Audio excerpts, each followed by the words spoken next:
எந்த கிழமையில் குழந்தை பிறந்தால் அதிர்ஷ்டம் என்பதை பற்றி பார்க்கலாம். குழந்தை எந்த கிழமையில் ஜனனமாகிறது, அதற்கான பலாபலன்கள் என்ன, கிழமைக்குரிய அதிபதி யார் என்பதை பற்றி விரிவாக தெரிந்து கொள்வோம். ஞாயிற்றுக்கிழமை. ஒருவர் ஞாயிற்றுக்கிழமையன்று ஜனனமானவர்களுக்கு செல்வ செழிப்பு விருத்தியுடன் செல்வாக்கு விருத்தியும் பெறுவர். மேலும் அவர் தமது நடுப்பகுதி வாழ்க்கை மத்திய வயதில் 40லிருந்து 45 வயதிற்கு மேல் மிகுந்த பேரும் புகழுடன் சந்தோஷகரமான வாழ்க்கை அடைய பெற்றிருப்பர். இந்த கிழமைக்குரிய கிரகம் சூரியன். திங்கட்கிழமை. திங்கள்கிழமையன்று ஜனனமானவர்களுக்கு செல்வாக்கு பேரும் புகழும் பெற்று அனைவராலும் மதிக்கத்தக்கதோர் வாழ்க்கை வாழுதல். இவர்கள் மாலை நேரங்களில் செய்கின்ற முயற்சிகளில் அனைத்தும் வெற்றி கிட்டும். இந்த கிழமைக்குரிய கிரகம் சந்திரன். செவ்வாய்க்கிழமை. செவ்வாய்க்கிழமையன்று ஜனனமானவர்களுக்கு தமது கடுமையான உழைப்பினால் முன்னேற்றம் அடைந்து குறிப்பிட்ட இலக்கை அடைதல். உழைப்பால் உயர்ந்த உத்தமர் என்று அனைவராலும் போற்றப்படுவர். இந்த கிழமைக்குரிய கிரகம் செவ்வாய். புதன்கிழமை. புதன்கிழமையன்று ஜனனமானவர்களுக்கு ஏதேனும் ஒரு துறையில் சிறப்பான கலைஞராக திகழ்தல், சிறந்த கல்வி, கேள்வி, ஞானம், பட்டப்படிப்பு பெற்று உயர்ந்த பதவியை அடைய பெறுவர். இந்த கிழமைக்குரிய கிரகம் புதன். வியாழக்கிழமை.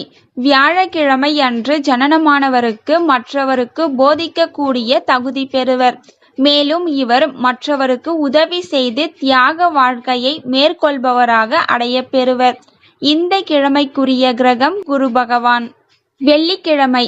வெள்ளிக்கிழமை அன்று ஜனனமானவருக்கு சடங்கு சம்பிரதாயங்களில் பூரண நம்பிக்கை கொண்டிருப்பர். அனைவராலும் போற்றுகின்ற வகையில் ஆன்மீக பணியில் அதிக ஈடுபாடு உள்ளவராக இருப்பர். இந்த கிழமைக்குரிய கிரகம் சுக்கிரன். சனிக்கிழமை. சனிக்கிழமை அன்று ஜனனமானவருக்கு அதிகமாக சமயோசித புத்தி பெற்றிருத்தல், சிறந்த தந்திரசாலித்தன்மை ஆகியவை அடைய பெற்றிருப்பர். இந்த கிழமைக்குரிய கிரகம் சனி பகவான். பொதுவாக ஜோதிட சாஸ்திர விதிப்படி ஒவ்வொரு குழந்தை ஜனனமாகும் பொழுது அக்குழந்தை எந்த நட்சத்திரத்தில் ஜனனமாகிறதோ அதற்கேற்ற நிலையில் ஜனனமாகும் என்பது ஜாதக ரீதியான நம்பிக்கை. இதன்படி ஒருவர் ரோகிணி, திருவாதிரை, பூசம், உத்திரம், உத்திராடம், திருவோணம், அவிட்டம், சதயம், உத்திரட்டாதி ஆகிய நட்சத்திரங்களில் ஜனனமாகும் குழந்தைகள் தாயின் வயிற்றிலிருந்து ஜனனமாகும் பொழுது வானத்தை பார்த்தவாறு வெளிவரும் என்பதாகும். ஆகவே இக்குழந்தைகள் மேல்நோக்கு நட்சத்திரத்தில் ஜனனமாகும். அவ்வாறே ஒருவர் பரணி, கிருத்திகை, ஆயில்யம், மகம், பூரம், விசாகம், மூலம், பூரட்டாதி, பூராடம் ஆகிய நட்சத்திரங்களில் ஜனனமாகும் குழந்தைகள் பூமியை நோக்கியவாறு வெளிவரும் என்பதாகும்.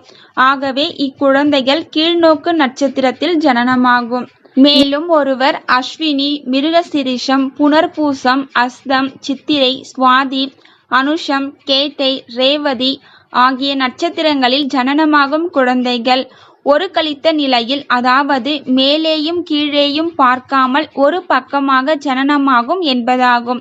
ஆகவே இக்குழந்தைகள் சமநோக்கு நட்சத்திரத்தில் ஜனனமாகும்.